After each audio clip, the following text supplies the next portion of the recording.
عمل کرتے ہیں؟ جی ہاں، الحمدللہ ہم قرآن و سنت اور تعلیمات صحابہ پر عمل کرتے ہیں۔ پھر آپ نے کہا کہ اگر آپ کا جواب ہاں میں ہے، اور یقیناً ہاں میں، پھر آپ نے دین میں نئی باتیں کیوں شامل کر لی ہیں؟ مثلا انگوٹھے چومنا، شب برات اور میلاد منانا وغیرہ، یہ کیا ان بدعات کا آپ کے پاس قرآن اور حدیث سے کوئی ثبوت موجود ہے؟ تو دیکھیے، جواب غزل آپ کے سامنے موجود ہے۔ پہلی بات تو اس میں آپ نے یہ فرمائی انگوٹھے چومنا۔ ہمارے یہاں فقہ حنفی کی کئی کتابوں میں انگوٹھے چومنے سے متعلق مسائل کتابوں میں موجود ہیں کہ حضور علیہ الصلوۃ والسلام کے نام پر اگر کوئی انگوٹھا چومے تو اس سے آنکھیں نہیں دکھیں گی۔ ایک بات، حضرت ملا علی قاری رحمت اللہ علیہ کی موضوعات کبیر اٹھائیے۔ ملا علی قاری رحمت اللہ تعالی علیہ حنفیوں کے بہت بڑے امام ہیں، اور تمام علماء دیوبند وہابی حضرات بھی ان کے امام ہونے کے قائل اور اپنے زمانے کے مجدد۔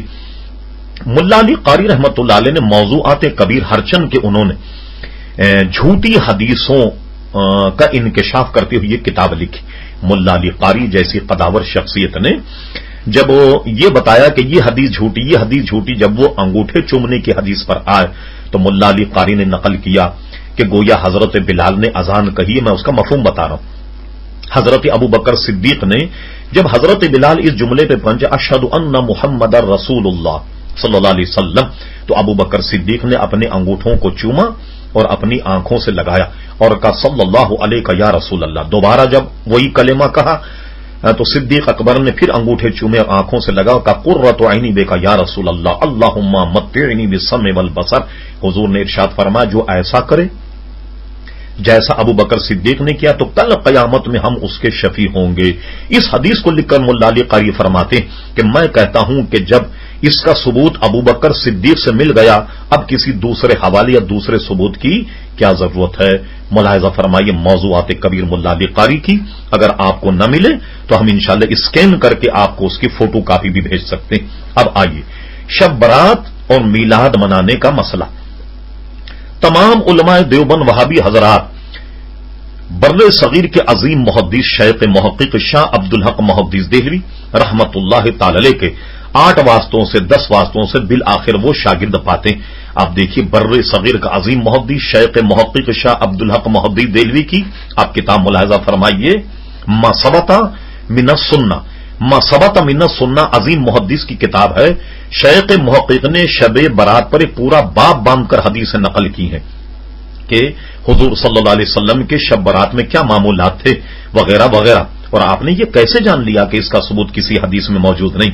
اب آئیے میلاد منانا، جیسا کہ عموماً یہ کہا جاتا ہے کہ میلاد النبی کا تو کہیں ثبوت ہی نہیں ملتا، اس نام کا بھی کہیں عطا پتہ نہیں ملتا، تو میرے عزیز آپ صحیح ستہ کی ترمذی شریف اٹھائیے۔ ترمذی شریف میں حضور علیہ الصلوۃ والسلام کی سیرت پر جو باب حضرت امام ترمذی نے نقل کیا، اس باب کا نام ہی میلاد النبی رکھا۔ افسوس کہ آپ کے علماء نے آپ کے ذہن میں یہ بات بٹھا دی کہ یہ جو علماء اہل سنت ہیں یہ سب بدعت کرتے ہیں اور اس کا ثبوت کہیں سے موجود نہیں ہے۔ اگر آپ ہماری نہ مانیں تو تمام علماء وہابیہ اور دیوبند کے شیخ پیر و مرشد حاجی امداد اللہ مہاجر مکی ہی کی مان لیجیے۔ مہاجر مکی صاحب نے، حاجی امداد اللہ صاحب نے کتاب لکھی جس کا نام ہے فیصلہ ہفت مسئلہ۔ اس میں وہ لکھتے ہیں کہ فقیر کا مشرب یہ ہے کہ وہ ہر سال محفل میلاد اپنے گھر منعقد کرتا ہے اور قیام کرتا ہے اور قیام میں عجیب لطف پاتا ہے۔ ملاحظہ فرما لیجئے گا آپ، فیصلہ ہفت مسئلہ جو علماء دیوبند کے پیر و مرشد کی کتاب ہے، تو آپ اس کی روشنی میں یہ کیسے کہہ سکتے ہیں کہ ہم قرآن اور سنت سے انحراف کر رہے ہیں، بلکہ ان کو شرک اور بدعت کہہ کر کے آپ خود ساختہ شریعت گھڑ کے آپ اپنے آپ کو یہ بتا رہے ہیں کہ عامل حدیث اور عامل قرآن ہے۔ ہرگز نہیں، ہم نے اس کا ثبوت دے دیا۔ اگر آپ کو ان کتابوں کے صفحات درکار ہوں، اسکین کر کے ہم آپ کے پاس ان کو بھی بھیج سکتے ہیں۔ دوبارہ آپ ای میل پر